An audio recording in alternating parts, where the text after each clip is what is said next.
A loud slap echoes through the first-class cabin.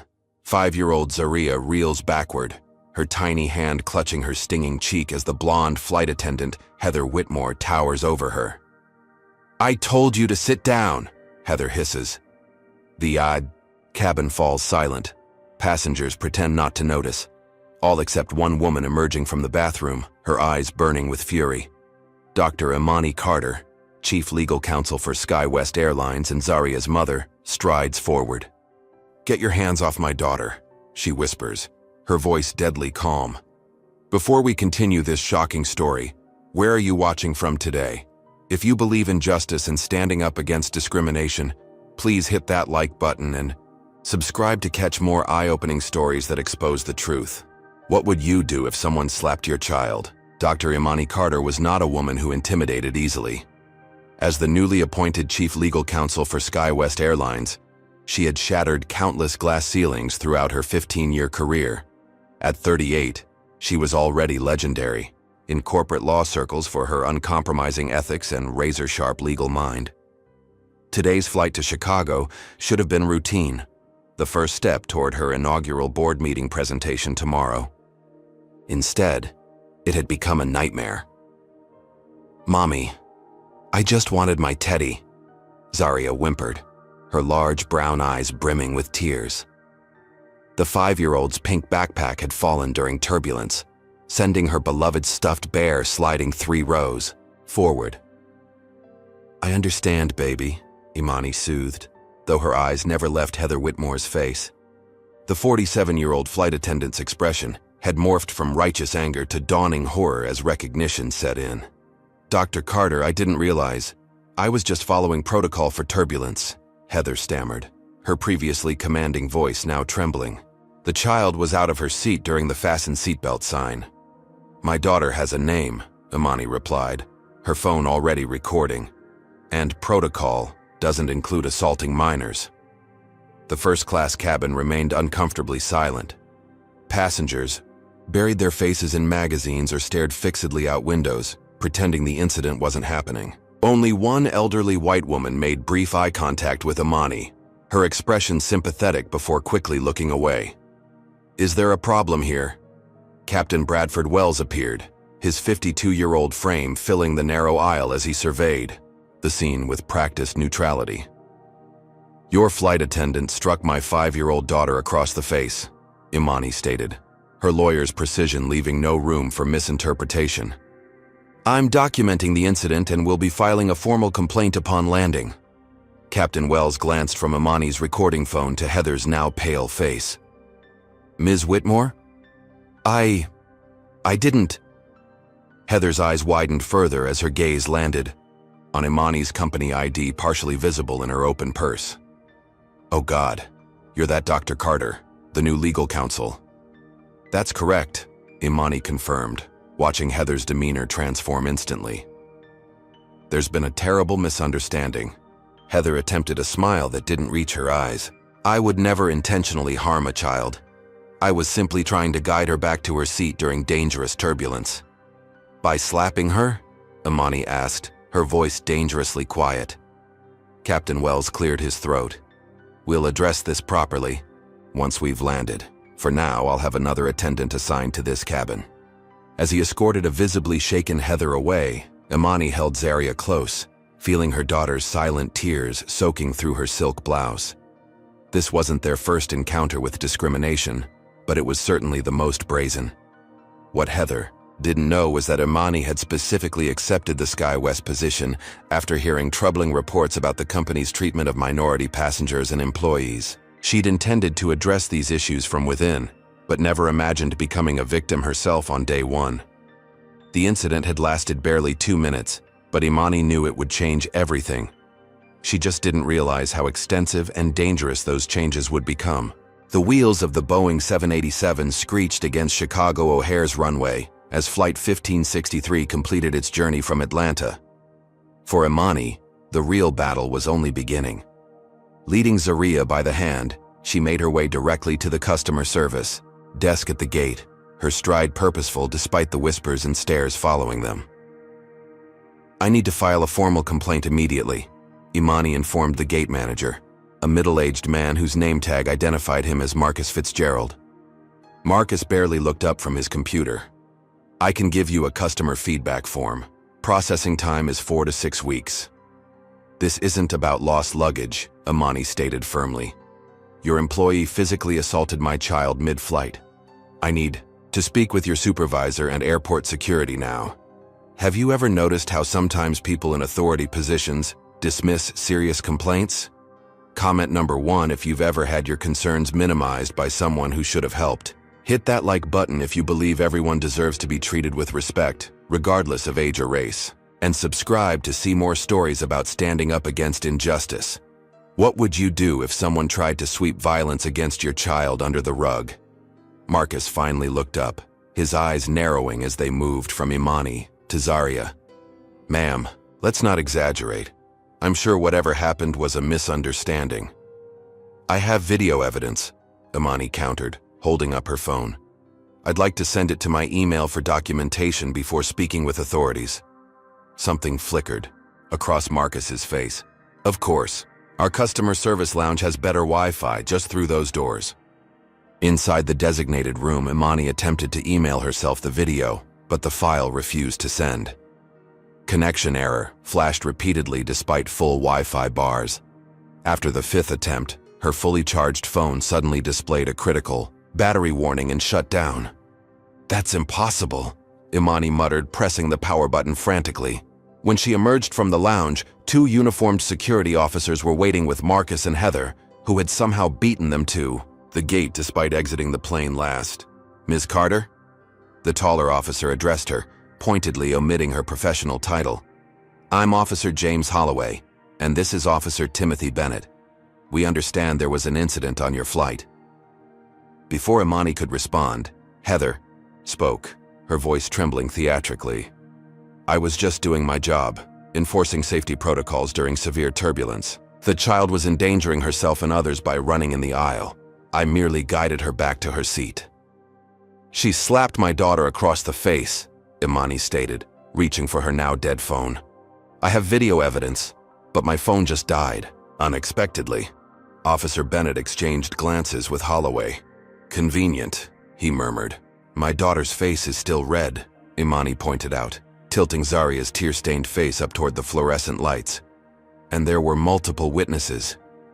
"Children cry for lots of reasons," Holloway shrugged, "especially during scary turbulence."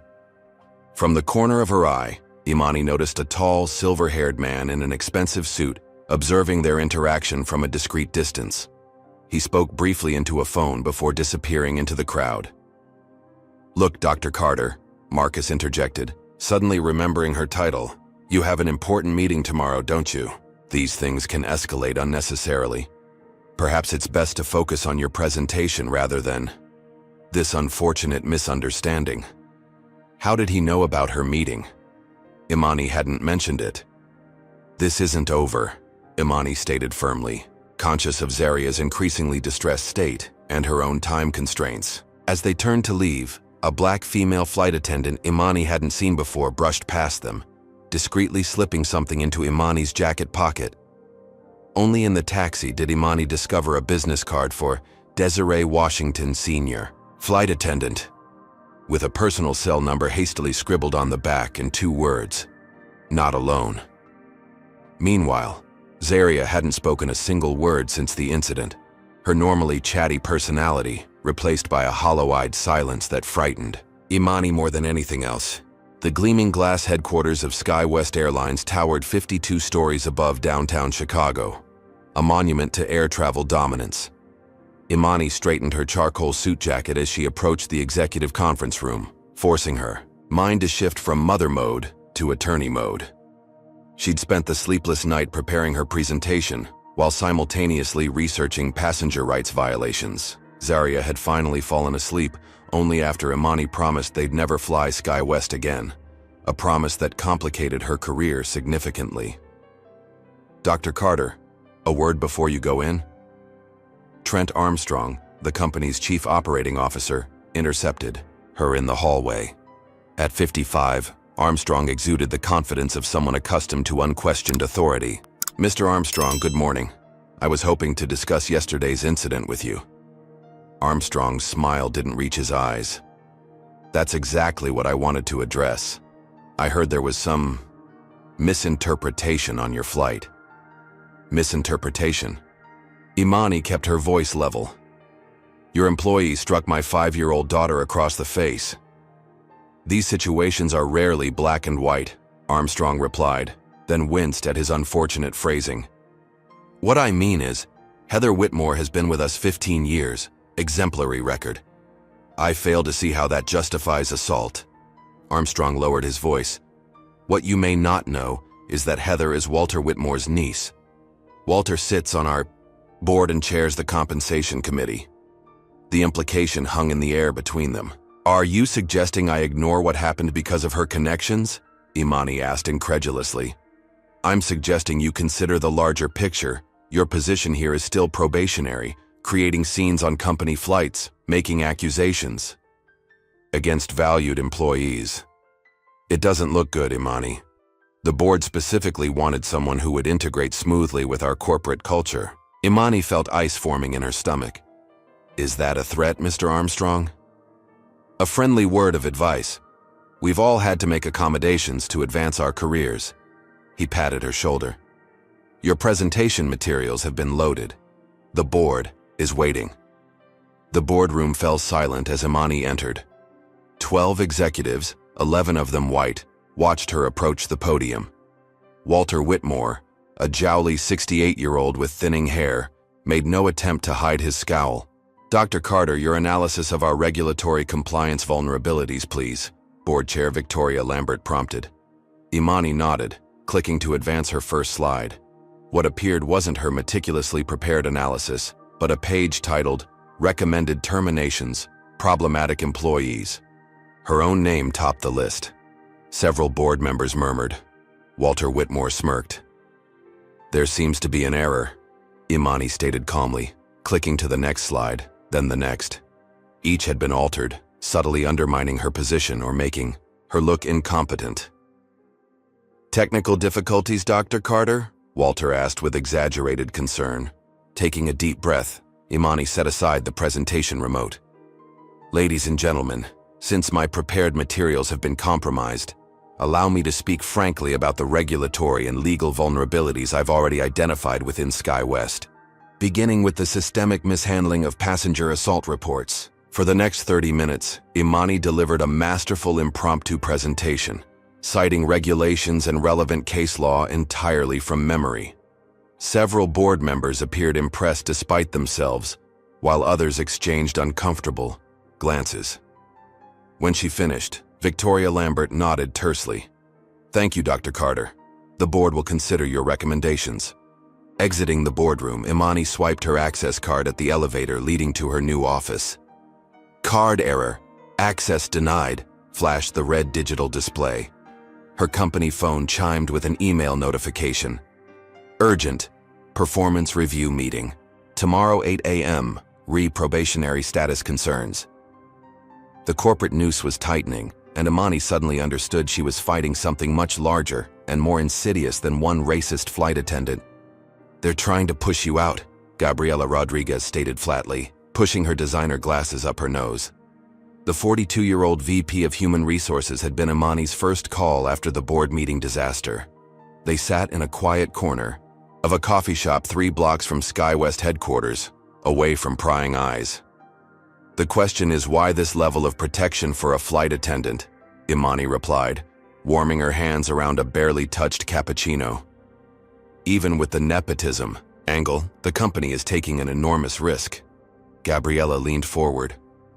Walter Whitmore isn't just a board member. He's old money aviation, connected to half the executives in the industry, and Trent Armstrong is his protege. They've built a power structure here that doesn't tolerate threats. And I've become a threat by simply reporting an assault on my child, by having evidence of it, and by being who you are. A black female executive with the legal knowledge to recognize discrimination patterns. You were hired as a diversity checkbox, Imani. They never expected you to actually exercise power. Imani's phone buzzed with a news alert. Her stomach dropped as she read the headline. New Sky West legal exec and passenger altercation. Sources claim child endangerment. They're moving fast, she muttered, showing Gabriella the screen. This is coordinated, Gabriella agreed. You need allies inside. I can help. Discreetly pull some files, see what patterns emerge. Thank you, Imani said, genuinely moved. I knew I could count on you. 2 hours later, back in her hotel room watching Zaria finally napping peacefully, Imani overheard hotel staff whispering outside her door. That's the one from the news. Flight attendant said she let her kid run wild on the plane, threatened to sue when they tried to control the situation. The narrative was being rewritten, and rapidly. Her phone chimed with a text from an unknown number. Dr. Carter, Desiree Washington here. We need to talk. I'm not the only one with stories about Heather Whitmore. They arranged to meet at a small diner miles from any Sky West facility. Desiree arrived wearing sunglasses despite the cloudy day, nervously scanning the restaurant before sliding into the booth. I'm risking everything talking to you, the 33-year-old flight attendant began without preamble. But what happened to your daughter isn't isolated. Heather has a history of incidents with passengers of color, especially those in first class. She's been reported at least 7 times that I know of. Nothing ever sticks. How is that possible? Imani asked, though she already suspected. Complaints disappear. Evidence gets lost. Witnesses change stories after private conversations with management. Desiree's hands trembled slightly. 3 black flight attendants who filed supporting statements were terminated for unrelated performance issues within months. I need documentation, Desiree. Anything concrete.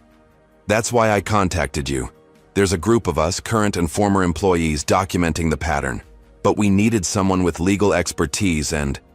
She hesitated. Institutional power. Imani's phone rang, Gabriella's name flashing on screen. Excuse me, she told Desiree before answering. Gabriella, what's wrong? I can't help you after all. Gabriella's voice was strained, professional. Upon reflection, my position requires complete company loyalty. I'm sure you understand. Gabriella, what happened? Nothing happened. I've simply reconsidered the appropriate boundaries of our relationship. Also, your temporary office has been reassigned to accommodate organizational restructuring. Facilities will contact you regarding alternate arrangements. Good day, Dr. Carter. The line went dead. Imani stared at her phone in disbelief. Let me guess, Desiree said grimly. Another ally disappeared? She flipped completely. And apparently, I now have no office. They're isolating you. Desiree nodded knowingly. Standard procedure.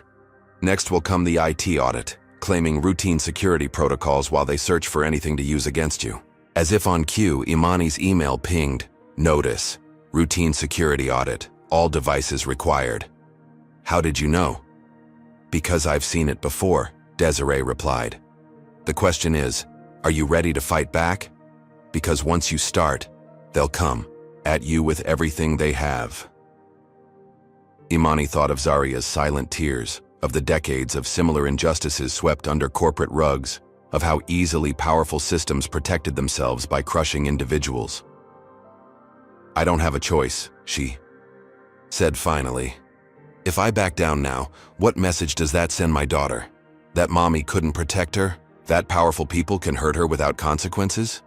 Desiree nodded slowly. Then welcome to the resistance, Dr. Carter. But I should warn you. This is going to get much worse before it gets better. Imani had no idea just how prophetic those words would prove to be, nor how personally devastating the next phase of Sky West's retaliation would become. Mommy, when can we go home? Zaria's small voice broke the silence of their hotel room, the first words she'd spoken in nearly 24 hours. The sound should have brought Imani relief, but the fear underlying her daughter's question only deepened her anguish. Soon, baby. Mommy's handling some work stuff first. Imani forced brightness into her tone, hiding the mounting dread that had been building since 3 a.m. when Zaria's first nightmare had torn through the darkness. The child had awoken screaming, small body rigid with terror, crying out, "Don't hit me!" over and over until exhaustion finally pulled her back to fitful sleep. Have you ever faced a moment when your child was hurting and you felt powerless to fix it? Comment number 1 if you've ever had to be strong for your child while fighting your own battles. Hit that like button if you believe protecting our children should be society's top priority. And subscribe if you want to see justice served in stories like these. What would you sacrifice to keep your child safe from harm? Imani's phone vibrated with another call from Zaria's school principal back in Atlanta. Third one today. Dr. Carter, I'm concerned about Zaria. Her teacher reports sudden behavioral changes, withdrawal from activities, refusal to speak during circle time. Is everything all right at home? The implication in the principal's tone was clear, and it knocked the wind from Imani's lungs. Now they were targeting her parenting? Zaria witnessed a traumatic event yesterday, Imani explained tightly. We're working through it. I see. Well, given these concerns, perhaps we should schedule a meeting with our school counselor when you return. Documentation is important in these situations. Documentation. The word hung ominously in Imani's mind long after the call ended. They were building a paper trail. Her mother Eleanor's call came next, her normally steady voice trembling with emotion. Imani, I just saw something horrible on the news about you and Zaria. They're implying you. None of it's true, Mom. It's retaliation. I'm handling it. You need to bring Zaria home. Let me help. I can't leave Chicago yet. This presentation could... Forget the job. Your daughter needs stability right now. I know that, Imani snapped, then immediately regretted it. I'm sorry, Mom. I'm trying to hold everything together. I'm coming to Chicago. Booking a flight now. Mom, your heart is fine. Stress isn't good for it though, so don't argue with me. The knock on the hotel door came just as Imani ended the call. A uniformed hotel manager stood in the hallway, expression carefully neutral.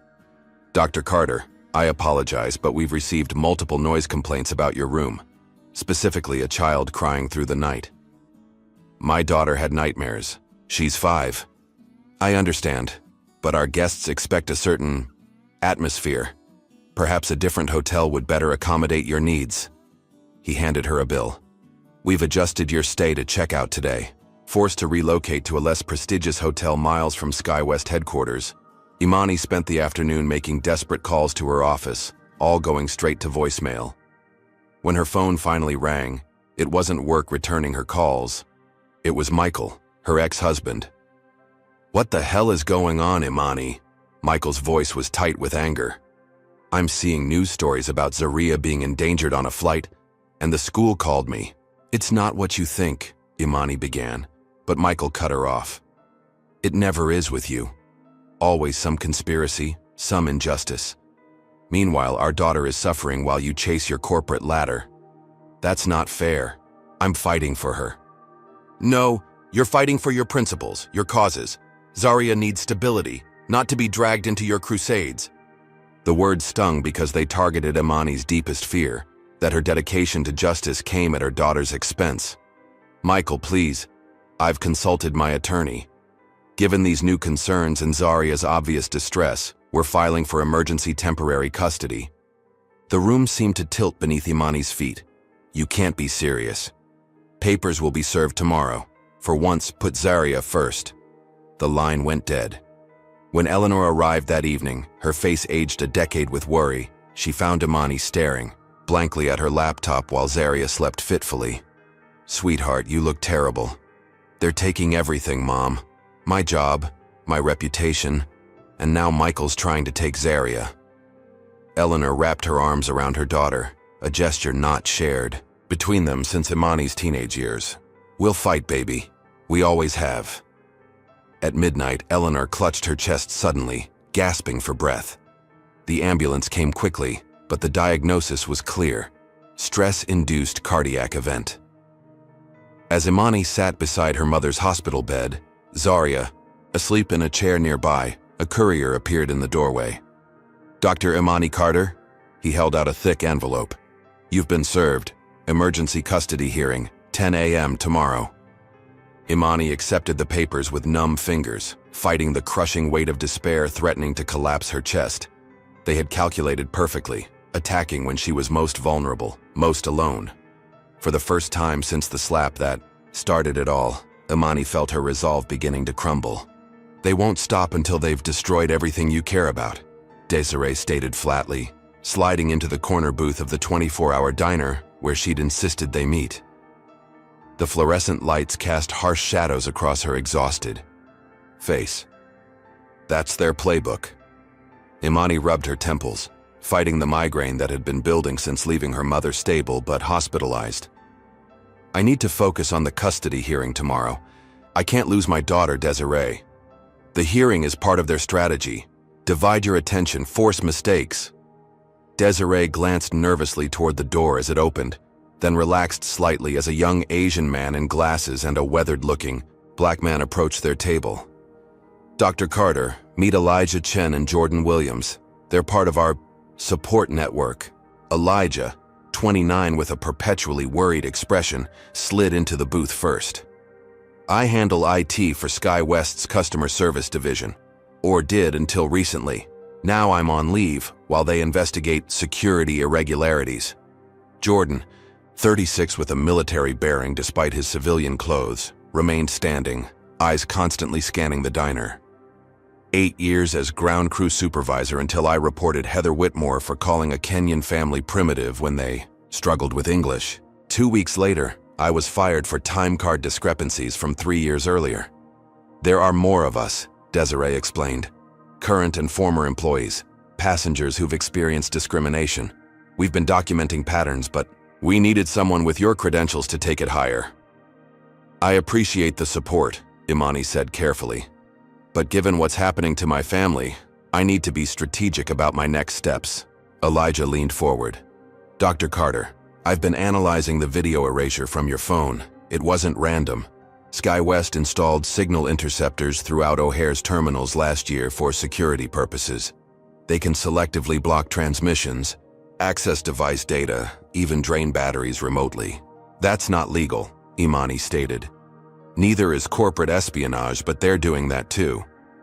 Elijah pushed his glasses up nervously. "I can try to recover your deleted video. The data isn't actually gone, just the access pointers." Imani hesitated. "That would require accessing my phone. If they discover unauthorized software, it would give them ammunition," Jordan finished for her. "Which is exactly why they won't expect it. They think they've already won." "We need to be careful," Imani cautioned. "If they're monitoring this closely, meeting like this puts all of you at risk." "We're already at risk," Desiree countered. "Elijah was suspended yesterday. My shift schedules have been cut in half. Jordan can't get hired anywhere in the industry despite stellar recommendations." Imani's phone buzzed with an alert. "Board meeting rescheduled. Tomorrow, 9 a.m. Executive. Compensation and personnel changes." "That's an hour before my custody hearing," Imani realized. "They're forcing me to choose between my job and my daughter." "Classic divide and conquer," Jordan nodded grimly. The diner door opened again, admitting a disheveled white woman clutching a tablet. "Sorry I'm late," she said, sliding in beside Desiree. "Had to make sure I wasn't followed." "Dr. Carter, this is Rebecca Hayes," Desiree introduced. "She was a passenger on your flight." The 44-year-old woman offered a tired smile. "3 rows behind you. I saw everything. That woman had been making snippy comments to every person of color who boarded. But what she did to your daughter was inexcusable." Hope flickered in Imani's chest. "You're willing to testify about what you saw?" "I already tried filing a witness statement at the gate. They took my information but never called. Then yesterday I got this." She slid her tablet across the table, displaying an email from SkyWest's legal department warning of potential liability for defamatory statements. "They're threatening a passenger." Imani was incredulous. "Not just threatening," Rebecca replied. "My apartment was broken into last night. Nothing taken, but my laptop was open when I know I closed it. I'm a freelance journalist. I can't afford a lawsuit. But you came anyway," Imani noted, studying the woman with new respect. "Some things are more important than fear. Plus," Rebecca added, tapping her tablet, "I have this." She pressed play on a video file. The footage was partial, shot from an awkward angle, but clearly showed Heather's hand making contact with Zaria's face in the aftermath. The sound was muffled, but unmistakable. "You recorded it," Imani breathed. Journalist's instinct. Something felt off the moment that flight attendant started working the cabin. "This changes everything," Desiree said, hope creeping into her voice. "Maybe not," Elijah cautioned, studying the metadata. "This video was taken on an airline, involving airline personnel. They'll argue it violates their media policies, try to get it suppressed." Jordan's phone buzzed. His face darkened as he read the message. "We've got bigger problems. My contact in HR says they're accelerating the board vote. They're not just coming after Imani's job. They're planning to eliminate the entire legal compliance division and outsource it to a firm controlled by Walter Whitmore's son." The group fell silent, absorbing the implications. Finally, Imani spoke, her voice finding new resolve. "They're not just protecting one racist flight attendant. They're protecting an entire system. That's what we've been trying to tell you," Desiree said softly. "We need more than one video and scattered testimonies," Imani decided. "We need to show the pattern, prove the coordination. That would require access to internal communications, personnel files, complaint records," Elijah trailed off. "Which would be illegal to obtain," Imani finished. "I can't cross that line. Not as an attorney, and not with my daughter's custody at stake." The silence that followed was heavy with unspoken understanding. They had reached an impasse. "Dr. Carter?" A new voice interrupted their conversation. All heads turned to see Trent Armstrong standing by their table, camera phone visibly recording. "Fascinating gathering. I wonder what the board would think of our new legal counsel conspiring with terminated employees after hours." Desiree went rigid. Rebecca instinctively shielded her tablet. Elijah looked ready to bolt. "This is a private dinner with friends, Mr. Armstrong," Imani replied evenly, though her heart hammered in her chest. "Of course it is." His smile never reached his cold eyes. "Just coincidentally with individuals who have grievances against our company. I look forward to discussing this remarkable coincidence at tomorrow's board meeting." He turned to leave, then paused. "Oh, and Dr. Carter, you've just received a company-wide email. Your temporary leave of absence begins immediately. Security will meet you if you attempt to enter the building tomorrow." After he departed, the group sat in stunned silence. "He was following you," Jordan finally said. "This whole thing was a setup." "No," Imani corrected, a terrible clarity washing over her. "He was following one of you. They know about your group, which means everything. My job, my custody hearing, my mother's hospitalization. It's all been orchestrated to neutralize, not just me, but all of you too." Looking around at their defeated expressions, Imani made a decision that would alter the course of not just her battle, but the entire power structure at SkyWest Airlines. "This ends now," she said, her voice steel, one way or another. Imani's phone exploded with notifications at 5:37 a.m., jolting her from the first fitful sleep she'd managed in days. Bleary-eyed, she unlocked the screen to find dozens of social media alerts, missed calls, and text messages from numbers she didn't recognize. The reason became immediately clear when she opened the first link. A video entitled "SkyWest Mom Threatens Flight Crew" had gone viral overnight. The footage showed a carefully edited version of the confrontation, cutting out Heather's slap entirely, and beginning instead with Imani standing over the flight attendant, phone recording, voice raised. Without context, she appeared aggressive, unreasonable. Worse, they'd somehow enhanced the audio to amplify moments when her voice rose with emotion while muting Heather's responses. The comments section overflowed with vitriol, #YarSkywestMom, trending for all the wrong reasons. They released it at 3 a.m. for maximum damage, Elijah confirmed over a hasty phone call. Classic timing. No chance for an immediate response while it spreads unchallenged. By 7 a.m., tabloid sites had picked up the story, each headline more sensational than the last. Corporate lawyer bullies airline staff over discipline of unruly child. SkyWest mom's history of complaints revealed. Sources report pattern of entitlement behavior from new legal exec. Imani's entire professional history had been excavated, distorted, and weaponized. A discrimination case she'd successfully prosecuted in law school became race card lawyer's first attack. Her advocacy for diversity in corporate leadership was reframed as anti-white activism. They'd even dug up a decade-old parking ticket to create the headline, "SkyWest Mom's History of Law Breaking." The custody hearing loomed 3 hours away. Imani dressed with mechanical precision, reviewing her legal arguments while CNN played in the background. She froze mid-motion when Heather Whitmore's face appeared on screen, expertly made up to conceal any trace of the hardness Imani had witnessed on the plane. "I've dedicated my life to passenger safety," Heather told the sympathetic Fox News interviewer, dabbing at non-existent tears. "To be vilified for following protocol during dangerous turbulence, to have my career threatened because I prevented a child from injuring herself, it's devastating." "And the mother's claims that you struck the child?" the interviewer prompted. "Absolutely false. I would never harm a child. The surveillance footage clearly shows I merely guided her back to her seat during violent turbulence." Dr. Carter became immediately hostile, threatening to use her new position to have me fired. "It's a clear abuse of corporate power." Surveillance footage? There were no cameras in the cabin. The fabrication was so brazen it momentarily stunned Imani.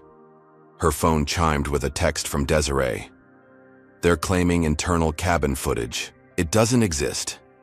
A second text followed from Rebecca. "Be careful. Someone spray-painted slurs on my car overnight. They know who's helping you." Imani's personal email inbox had exploded with hundreds of messages, many containing racist slurs, threats, and vicious attacks on her parenting. More disturbingly, several referenced her home address in Atlanta, details of Zaria's school, and even Eleanor's hospital room number. When she called the hospital to warn security, the nurse informed her that several aggressive individuals had already attempted to access her mother's room, claiming to be journalists. Hospital security had been doubled. "Mom, I'm so sorry," Imani whispered as she ended the call, the weight of what she'd unleashed pressing down on her chest.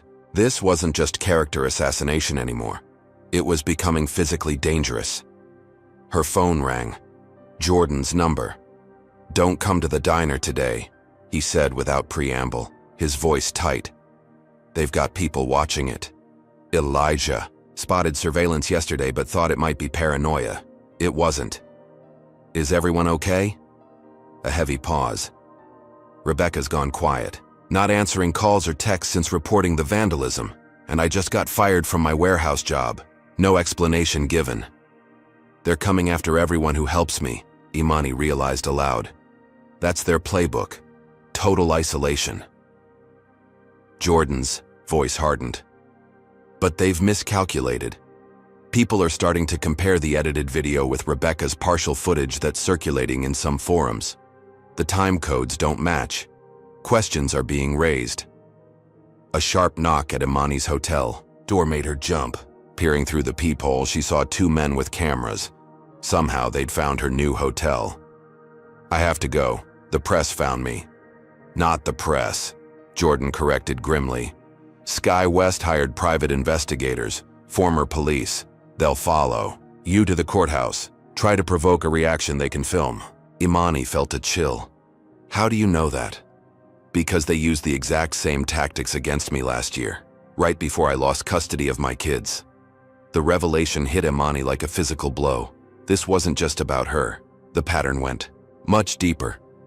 "Jordan, I need a favor. A big one. Name it.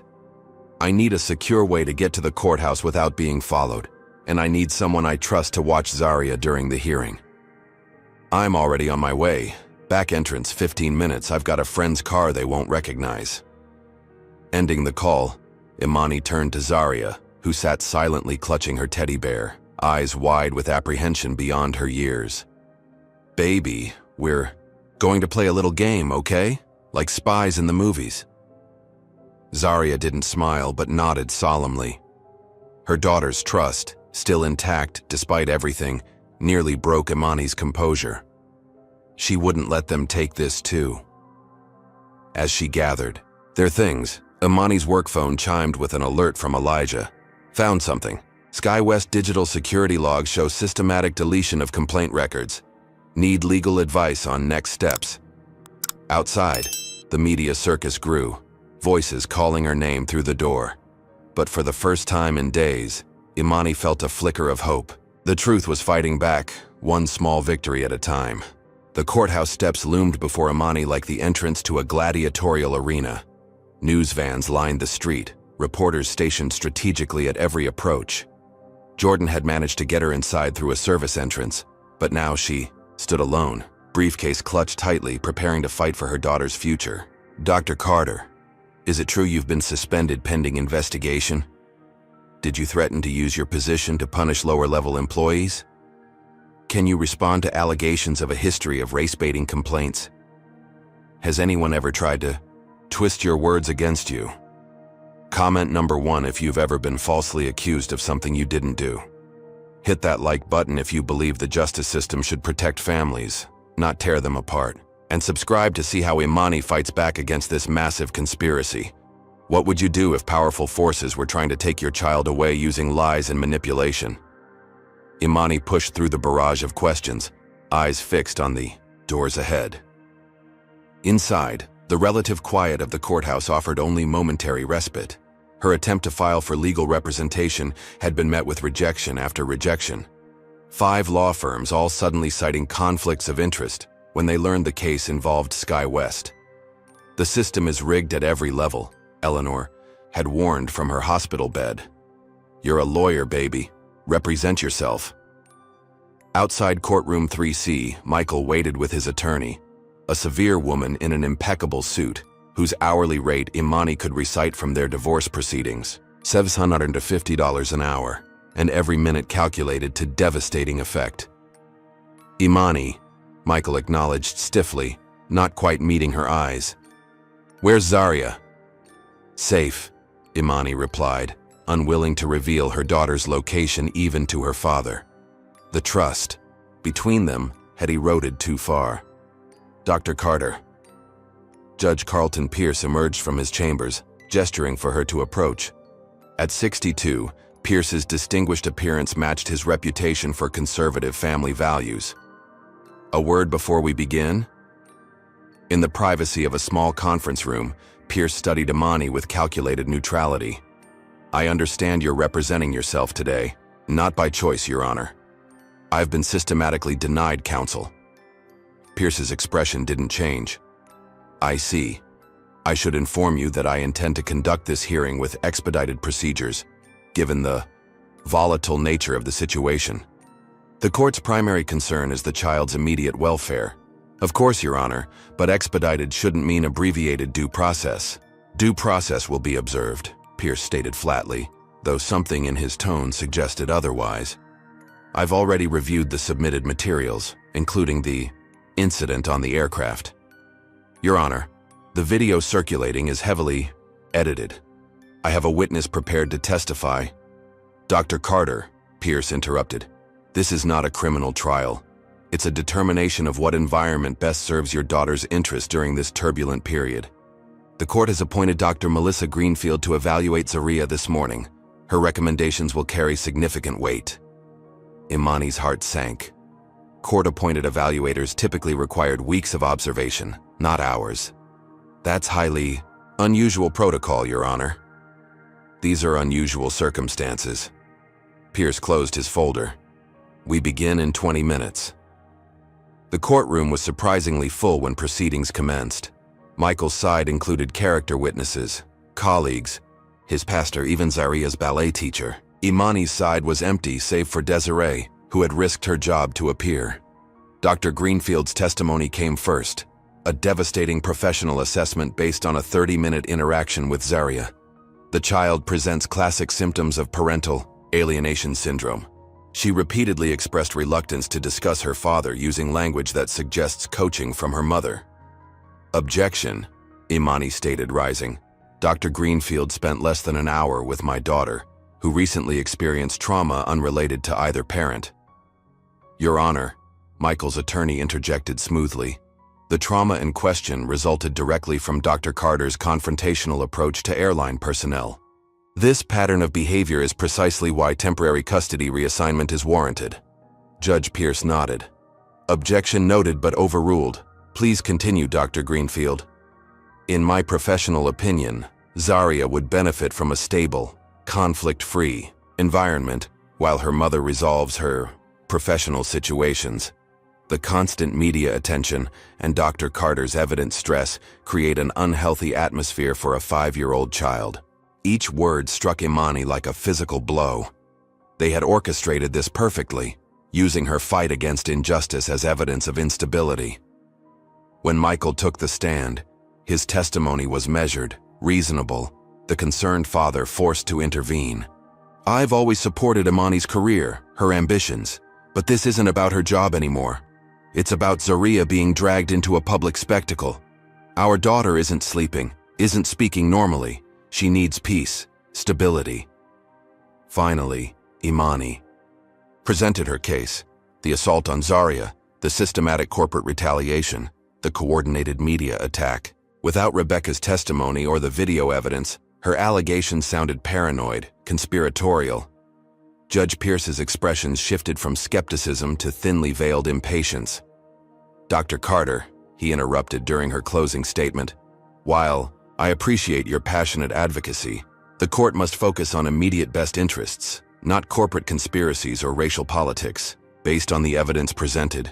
Your Honor, Imani interjected, before you rule, I feel obligated to note that I've discovered you received campaign donations from SkyWest Airlines during your judicial election, specifically from Walter Whitmore's Political Action Committee. The courtroom fell silent. Pierce's face darkened. Are you implying I have a conflict of interest, Dr. Carter? I'm stating facts relevant to these proceedings, Your Honor. Facts that should have prompted recusal. This is outrageous, Michael's attorney declared. Dr. Carter is attempting to impugn the court's integrity rather than address her own parental deficiencies. Pierce's gavel crashed down. Enough. I find this line of argument both inappropriate and desperate. Based on the testimony presented, I am granting temporary physical custody of Zaria Carter Thompson to her father, effective immediately for a period of 30 days, after which I'm filing an emergency motion for reconsideration, Imani interrupted, pulling documents from her briefcase, and for your recusal, Your Honor. Motion denied, Pierce stated flatly. My clerk will provide the custody transfer documentation. The child is to be delivered to her father's custody by 5 p.m. today. The courtroom began to empty, Michael avoiding Imani's eyes as his attorney whispered triumphantly in his ear. Imani remained seated, the weight of defeat threatening to crush her chest. I'm sorry, Desiree whispered, squeezing her hand. What will you do now? Imani stared at the empty judge's bench, her mind racing through options that dwindled with each passing second. They've taken my job, my reputation, and now my daughter. There's only one thing left to do. What's that? Stop playing by their rules. As they exited the courthouse, a text message appeared from an unknown number. Judge Pierce's campaign finance records mysteriously disappeared from public database this morning. Someone doesn't want your motion seen, but I saved copies. Elijah. A second message followed immediately. Rebecca Hayes is safe. She wasn't ghosting us. They cut her internet and phone service. She's with me now. And you need to see what she found. Jordan. 24 hours. Imani had 24 hours before she would be legally required to hand over her daughter. 24 hours to overturn a system designed to crush individual resistance. Take me to Jordan, she told Desiree, a new fire burning through her exhaustion. It's time to fight fire with fire. The abandoned warehouse on Chicago's South Side hardly seemed like a place where justice would be reborn. Jordan had converted a forgotten office space into a makeshift command center, complete with salvaged computers and a secure internet connection bounced through multiple servers. Here, away from SkyWest surveillance, Imani found Rebecca Hayes and Elijah huddled over a laptop, their faces illuminated by the screen's blue glow. You made it, Rebecca said, relief evident in her voice. After what happened at the courthouse, we weren't sure.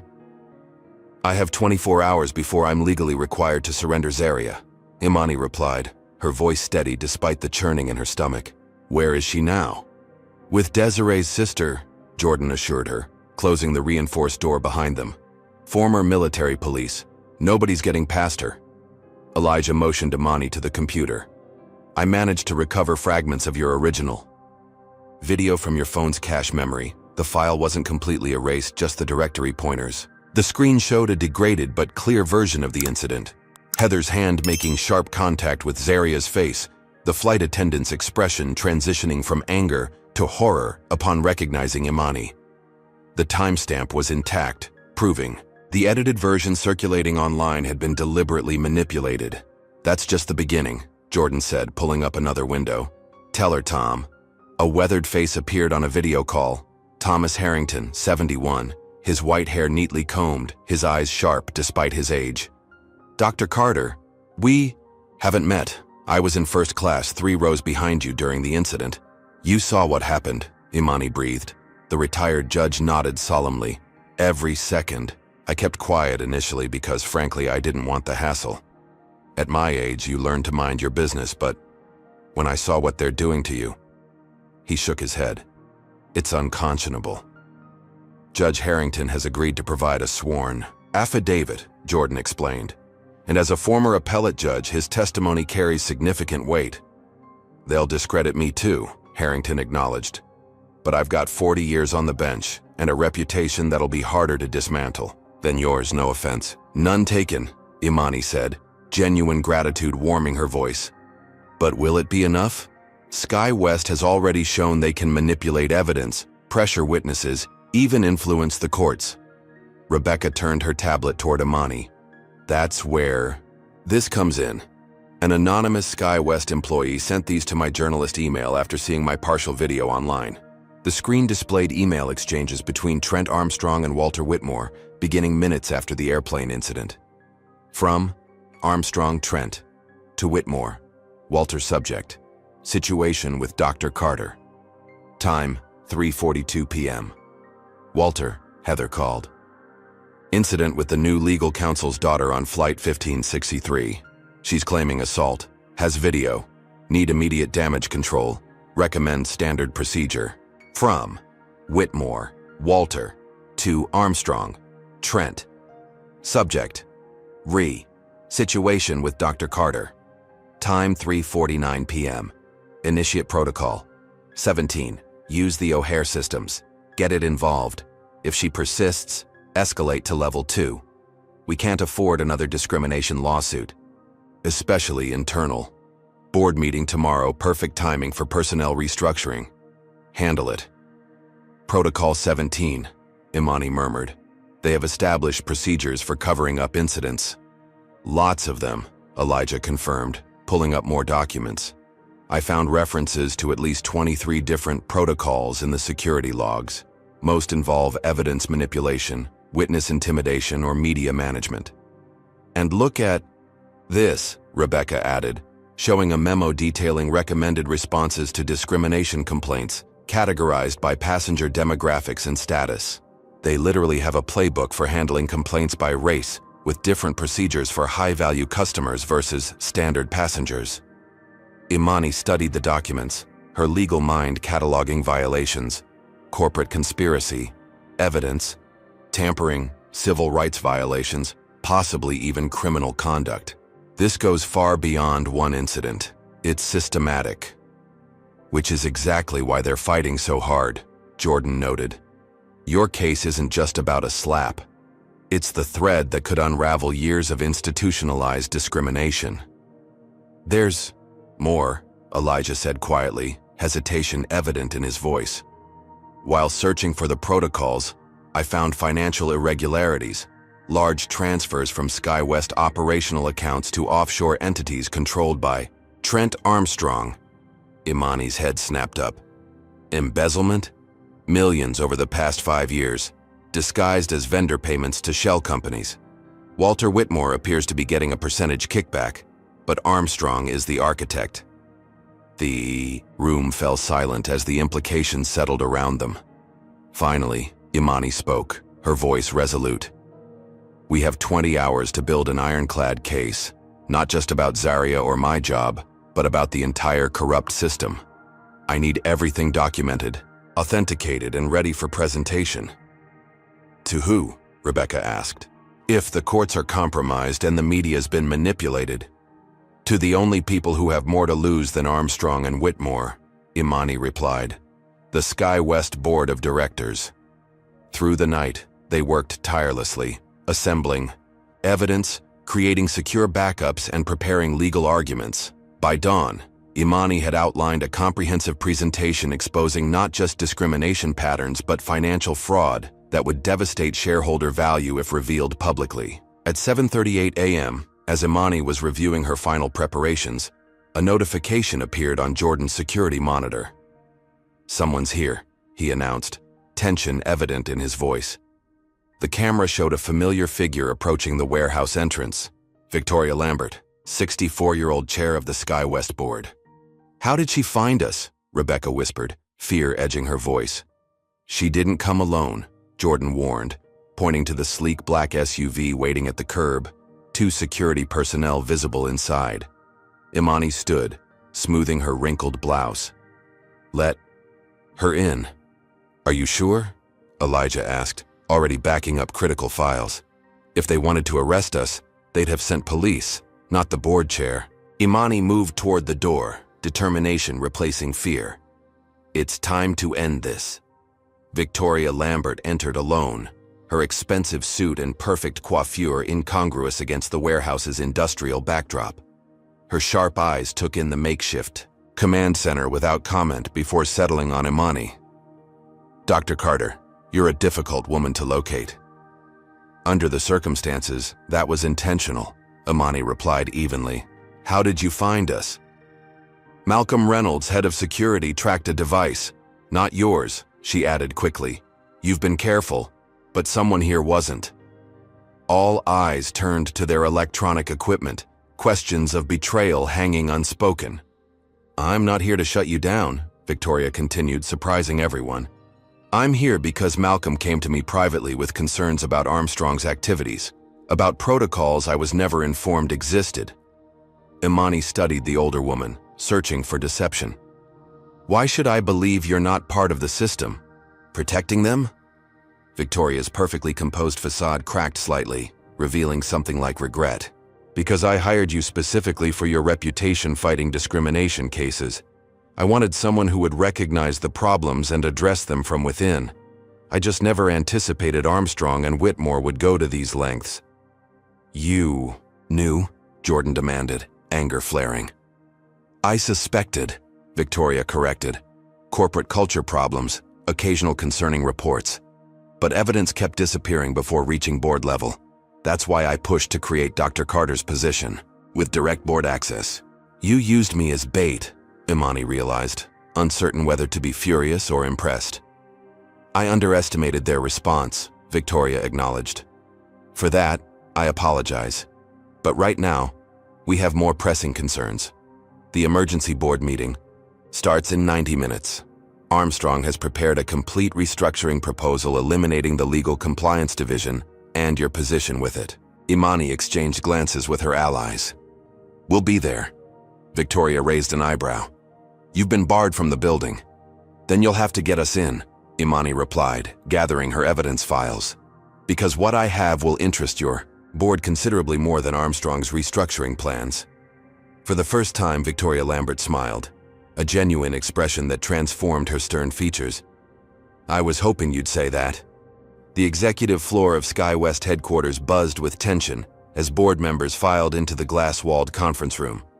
Trent Armstrong stood at the head of the table, confidently arranging presentation materials beside Walter Whitmore, whose scowl deepened when he checked his watch for the third time. Victoria's late, Walter noted, irritation evident.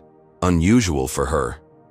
Traffic, perhaps, Armstrong replied smoothly, though unease flickered behind his practiced smile. We can begin without her. I've prepared a thorough analysis of the legal division's redundancies and outsourcing opportunities. The elevator doors opened, and Victoria Lambert strode into the hallway, her expression unreadable. Behind her walked Imani Carter, head high despite her rumpled appearance, followed by Malcolm Reynolds, SkyWest's head of security. "What is she doing here?" Walter demanded, rising to his feet as they entered the boardroom. "She's on administrative leave pending termination." "By whose authority?" Victoria asked calmly, taking her seat at the table's head. "I don't recall the board voting on any termination. She's disrupting company operations, creating a hostile environment, and bringing negative publicity," Armstrong interjected, struggling to maintain his composure. "As COO, I have authority to place employees on administrative leave for cause. As board chair, I have authority to invite counsel to board meetings," Victoria countered. "Dr. Carter has information directly relevant to today's agenda." The 12 board members exchanged uncertain glances, corporate politics recalibrating in real time. Armstrong moved quickly to regain control, signaling security stationed outside the door. "She's been barred from the premises. Security will escort her out." Malcolm stepped forward. "Begging your pardon, sir, but my team takes direction from the board chair in matters of executive floor access." Armstrong's face tightened with barely contained rage. "This is highly irregular, Victoria. We have a clear agenda." "Which has changed?" Victoria interrupted, distributing tablets to each board member. "Before we discuss restructuring the legal division, we should understand why our new chief legal counsel has become the target of such extraordinary measures." "This is absurd," Walter blustered. "We're not here to indulge conspiracy theories from an employee who clearly cannot adapt to our corporate culture." Imani placed her evidence folders on the table, her voice steady despite the hostile environment. "Board members, I came to SkyWest to strengthen legal compliance and address potential liability issues. Within 24 hours of arriving, I witnessed and documented a clear case of employee misconduct with racial implications. Since then, I've been subjected to evidence tampering, witness intimidation, media manipulation, and personal retaliation, extending to an unwarranted custody challenge regarding my 5-year-old daughter." "Preposterous," Walter dismissed. "You're constructing elaborate excuses for your own failure to integrate." "Everything I'm stating is documented," Imani continued undeterred, "including email exchanges between Mr. Armstrong and Mr. Whitmore discussing Protocol 17 and other systematic procedures for suppressing discrimination complaints." Several board members looked up sharply from their tablets, where the emails were displayed. Armstrong's confident facade cracked slightly. "Those are internal security communications taken out of context and obtained illegally, I might add." "They were provided by a whistleblower through proper channels," Imani corrected, "along with documentation of 23 separate protocols for handling various types of complaints based on passenger demographics." "This is a waste of valuable time," Walter insisted, though beads of sweat had appeared on his forehead. "Victoria, I move to end this irregular presentation and return to our planned agenda." "Second," Armstrong quickly added. Victoria remained impassive. "The chair recognizes Dr. Carter has the floor. Please continue." "While investigating these protocols," Imani stated, advancing to the most damaging evidence, "financial irregularities were discovered. Specifically, operational funds being diverted to offshore entities controlled by Mr. Armstrong, with percentage payments to accounts linked to Mr. Whitmore." The room fell silent. Armstrong's face went pale, his hand instinctively moving toward his laptop. "Those allegations are completely unfounded," he declared, voice rising. "This is character assassination. The documentation has been provided to each of you," Imani continued calmly, "including transfer records, shell company registrations, and the algorithmic pattern used to disguise the transactions." Several board members were now openly staring at Armstrong and Whitmore, whose expressions had transformed from confidence to barely concealed panic. "This is outrageous!" Heather Whitmore's voice shattered the tense silence as she burst into the boardroom, face contorted with rage. "You can't let her destroy everything we've built." "Ms. Whitmore, you are not authorized to be in this meeting," Victoria stated firmly. "Tell them, Uncle Walter. Tell them what she's really doing. playing the race card to cover her incompetence. She's turning the company against us just like all of them do. The naked racism in Heather's outburst visibly shocked several board members. Walter grabbed his niece's arm, attempting to silence her, but she pulled away. I did nothing wrong. That child was misbehaving, endangering other passengers.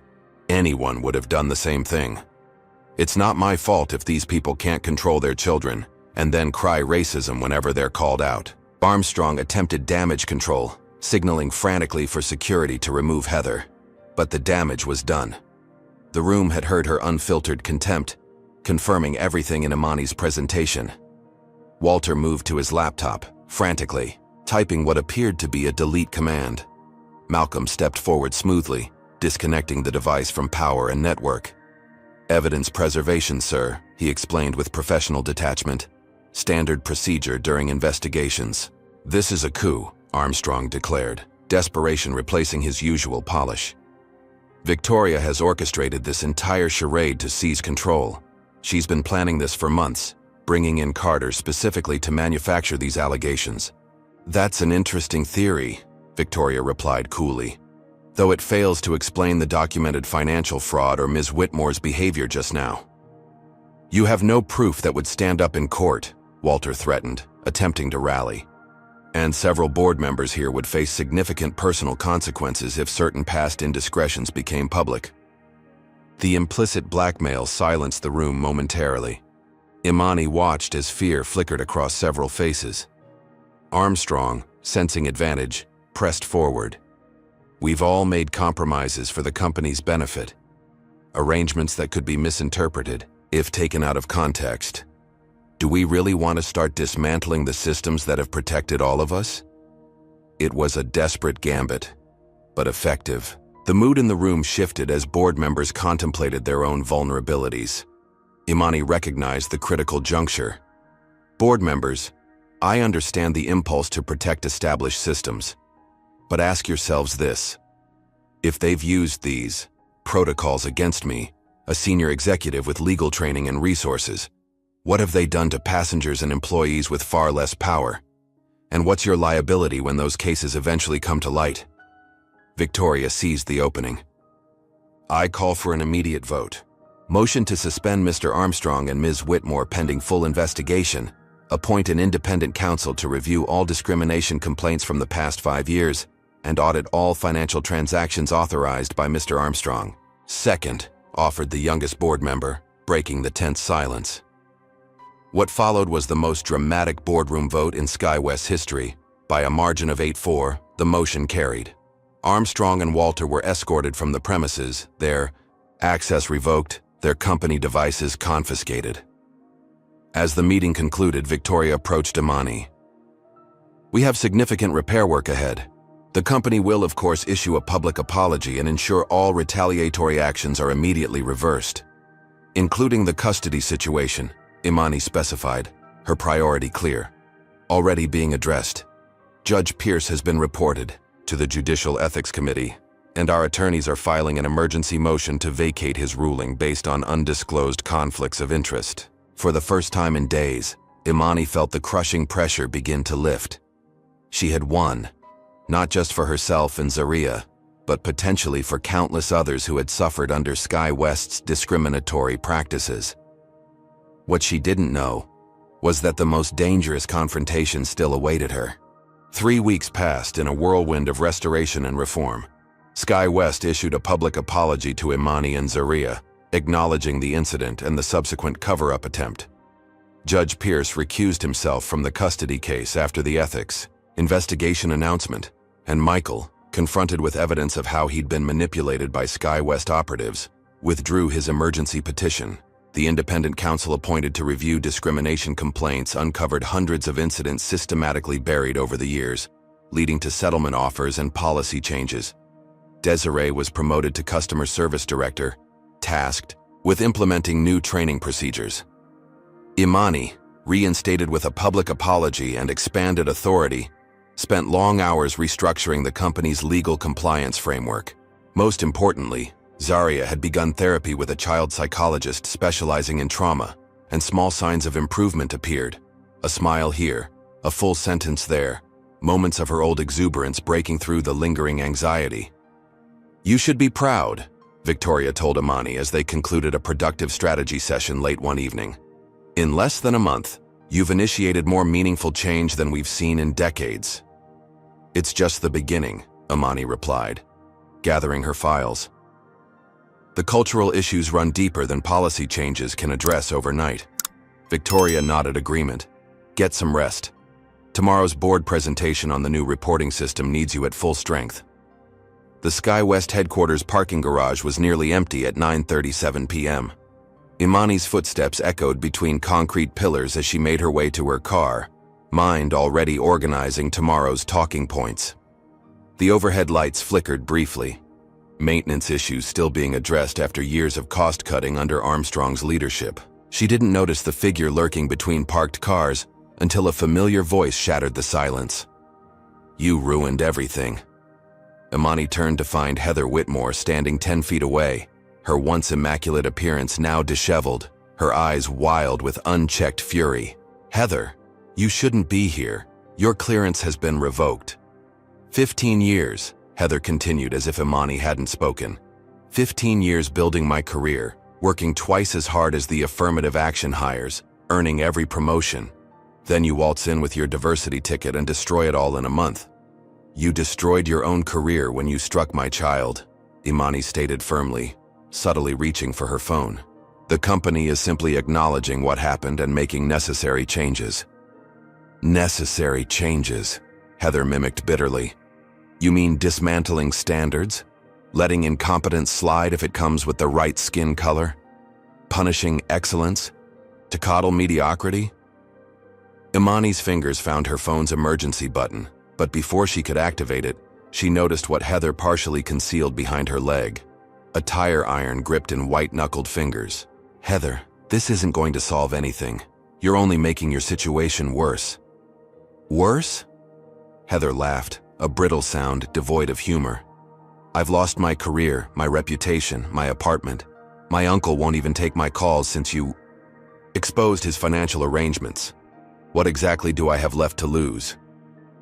Imani glanced around the garage, searching for security cameras. The nearest one had been disabled, its red recording light dark. Not coincidental.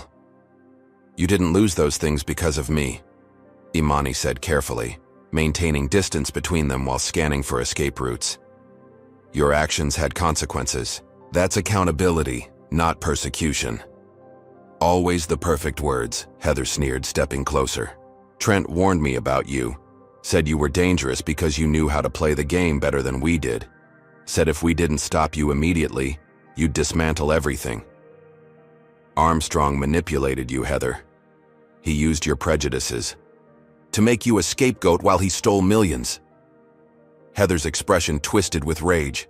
"There it is, calling me racist because I don't bow down to your kind. Because I expect the same standards from everyone regardless of their precious victimhood status. My 5-year-old daughter wasn't claiming victimhood. She was retrieving a stuffed animal during turbulence. You responded with physical violence because of assumptions you made based on her race." "I responded to a safety violation," Heather shouted, advancing another step. "Which is my job. A job you've now made impossible for anyone to do properly because they'll all be terrified of offending some protected group." Imani recognized the dangerous escalation in Heather's tone and body language. This wasn't just an angry confrontation. It was a planned attack. The disabled camera, the late hour, the weapon. Armstrong might be gone, but his influence lingered. "Who told you I'd be working late tonight, Heather? Who suggested you wait for me here?" The question momentarily threw Heather off balance. "Nobody. I figured it out myself." "The same way you figured out how to disable that security camera? The same way you knew exactly which entrance I'd use?" "Someone's using you again, Heather, making you take all the risk while they stay safely distant." Uncertainty flickered across Heather's face before hardening into renewed determination. "It doesn't matter. You need to understand there are consequences for people like you who don't know your place, who think you can change rules that have worked for decades just because they don't favor you enough." She raised the tire iron, stepping fully into the light. "My career is over. but so is your crusade. Imani tensed, preparing to defend herself, knowing her options were limited against an armed attacker. The moment stretched between them, Heather's breathing ragged with hate and adrenaline, Imani calculating survival odds. The stairwell door slammed open, breaking the standoff. Malcolm Reynolds emerged, his security uniform crisp despite the late hour. "Ms. Whitmore," he stated calmly, though his stance was alert. "Put down the weapon." "Stay out of this, Malcolm," Heather warned, not lowering the tire iron. "This isn't your fight." "Actually, it is. Ensuring executive safety is literally my job description." He moved carefully toward them. "And unlike some, I take my job seriously." "You're just another sellout," Heather spat. "Taking her side against your own company." "Dr. Carter is the company now," Malcolm replied evenly. "You're just a disgraced former employee trespassing with a weapon. I've already called police. They're 2 minutes out." Heather's resolve visibly wavered, the reality of her situation finally penetrating her rage. The tire iron lowered slightly. "This isn't over," she told Imani, voice breaking. "People are watching. People who understand what you're really doing. They won't let you destroy everything." Malcolm moved between them. "It's over tonight, Ms. Whitmore. Make the smart choice."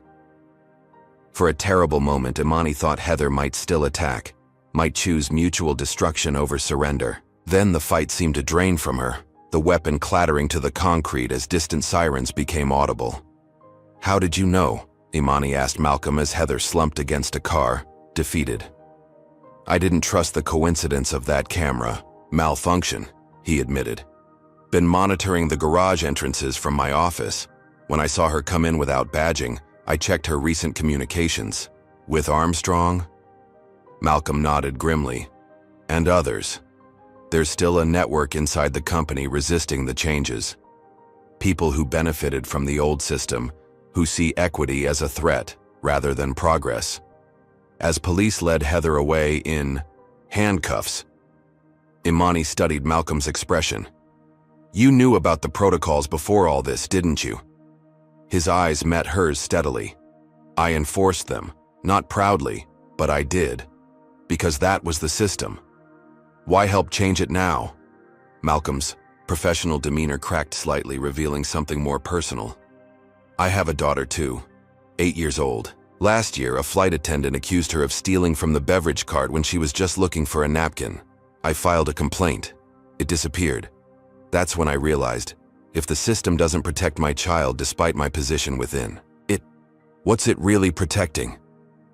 In that moment of shared understanding, Imani recognized the true path forward, not just policy changes or legal reforms, but individual awakenings multiplied across the organization.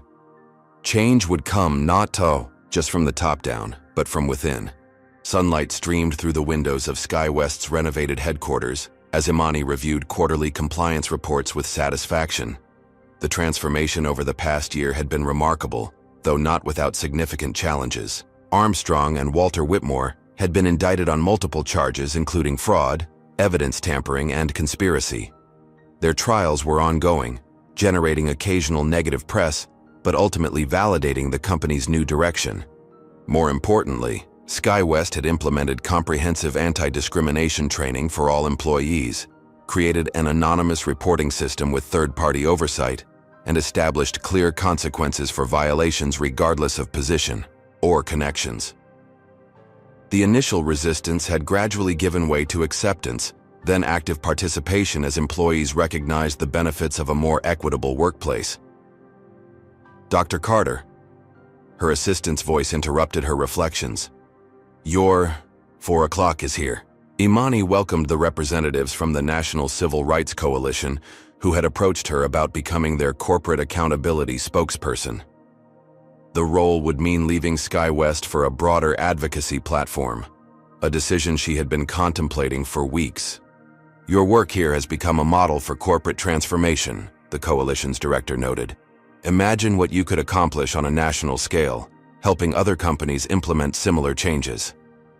"I'm honored by the offer," Imani replied, "but I need to consider my family priorities carefully."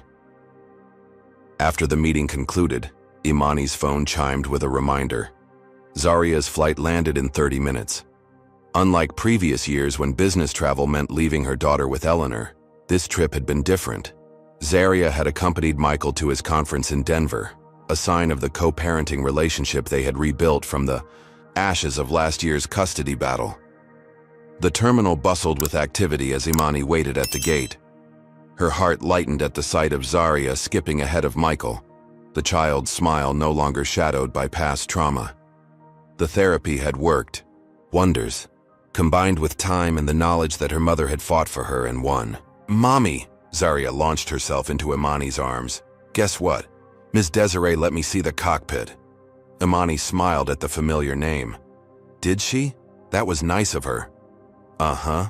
She's the nicest flight attendant ever. She gave me wings." Zaria proudly displayed the plastic pins affixed to her jacket. Michael approached, nodding respectfully to Imani. Their relationship remained formal but functional, strengthened by his eventual recognition of how he'd been manipulated during the custody battle. She did great on the flight, not a single moment of anxiety. For a child who had once been unable to see an airplane without trembling, this represented monumental progress. Imani hugged Zaria tighter, overwhelmed by the milestone. "Dr. Carter." Desiree Washington approached, her senior flight attendant uniform now adorned with customer service director pins. "Good to see you in person." "You too, Desiree. Thank you for looking after my favorite passenger." Desiree smiled warmly at Zaria. "My pleasure. She's a natural flyer." Looking back to Imani, she added, "The new protocols are working well. 2. Potential incidents de-escalated properly this month alone.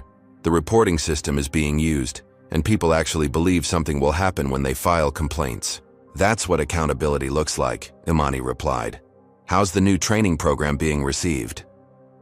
Some initial grumbling, but mostly positive, especially from crews who were afraid to report problems before. They feel protected now.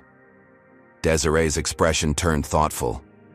"We're still dealing with the occasional Armstrong loyalist, but they're becoming fewer every month." As they parted ways, Imani reflected on how far they'd come and the work still ahead. Victoria had been right. Changing a corporate culture wasn't an overnight process, but a continuous journey requiring vigilance and commitment. Later that evening, as Zaria chattered excitedly about her trip over dinner, Imani's phone buzzed with an email. The subject line stopped her cold. "National Airline Industry Diversity Award, winner announcement." SkyWest's transformation had been recognized with the industry's highest honor for inclusion initiatives.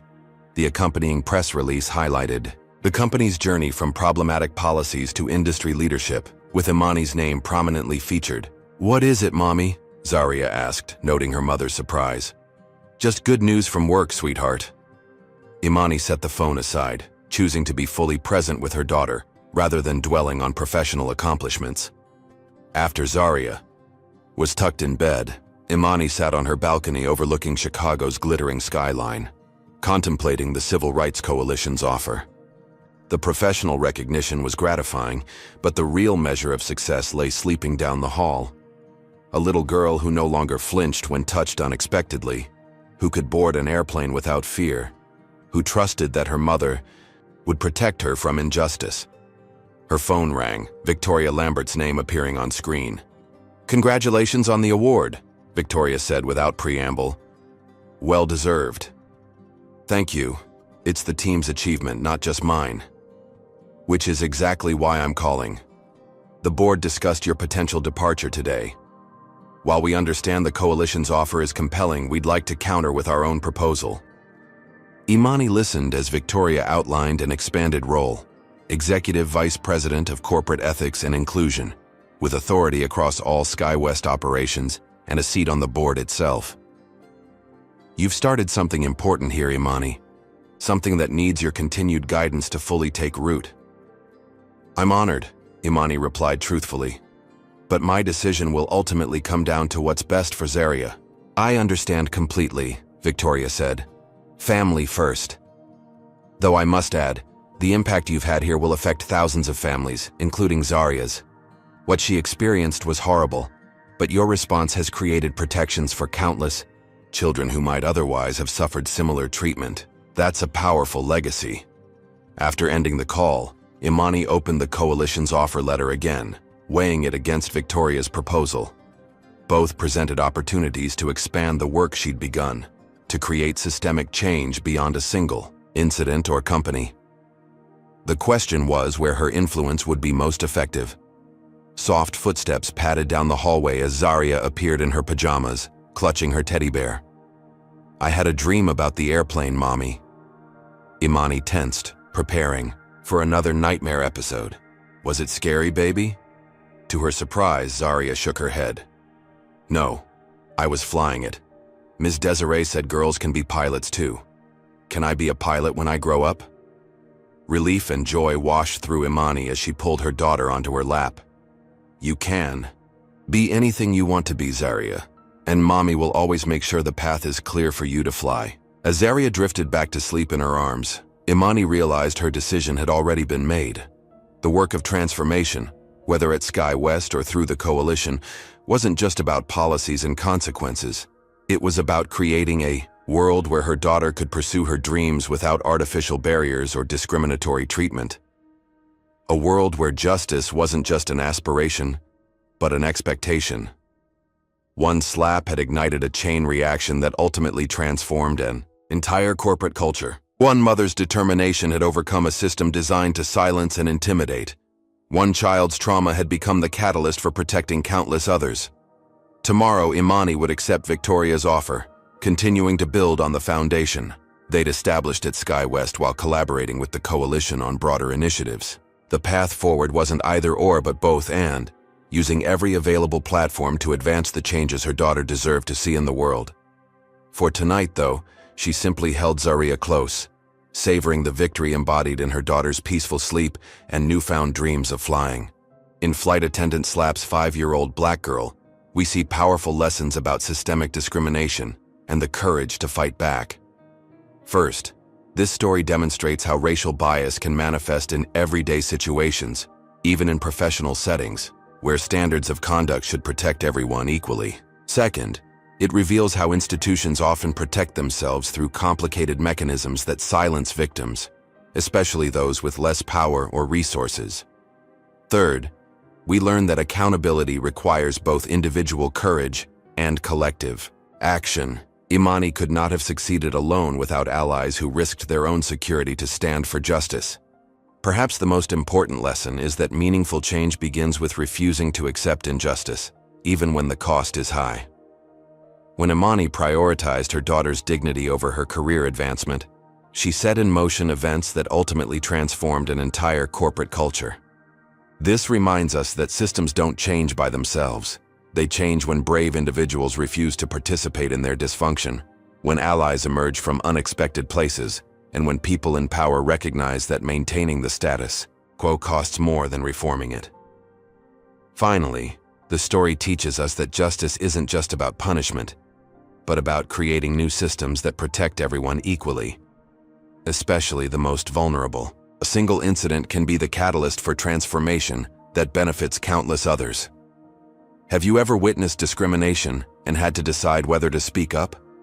What would you have done in Imani's position when faced with such powerful opposition? Share your thoughts in the comments below. If you believe in standing against racial injustice wherever it appears, please hit that like button and subscribe to our channel for more powerful stories that expose the reality of discrimination in America. Remember, every time you share these stories, you help create the awareness needed for real change. Thank you for watching, and may you always find the courage to stand up for what's right, no matter the cost.